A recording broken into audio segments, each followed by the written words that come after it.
अंजली दमनिया यांची आजची विधानं ऐकली आणि समाजामध्ये किती खालच्या पातळीची विकृत प्रवृत्ती असू शकते हे एकदा पाहायला मिळालं.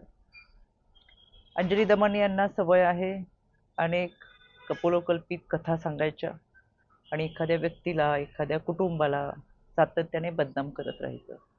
यापूर्वीही त्यांनी आदरणीय दादांवरती सातत्याने आरोप केले, पण त्यातला कोणताच आरोप त्या सिद्ध करू शकल्या नाही. आता त्या त्यांचे पुत्र पार्थ पवार यांच्यावर आरोप करतात. खरं तर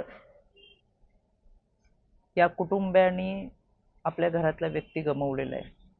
महाराष्ट्र हळहळ व्यक्त करतोय आणि या सगळ्यांमध्ये मुलावरतीच वडिलांच्या घातपाताचा आरोप या अंजली दमनिया करतात.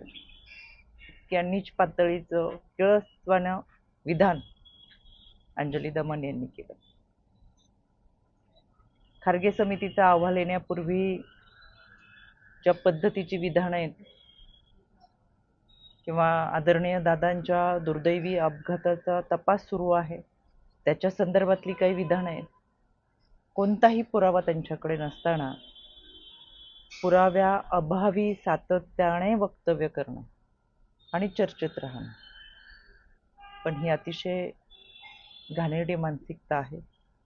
त्याच्यामुळे अंजली दमनिया इथून मागे आपण अनेक विधानं केली, अनेक व्यक्तींवर केली, पण आजतागायत आपण कोणताही आरोप सिद्ध करू शकला नाही.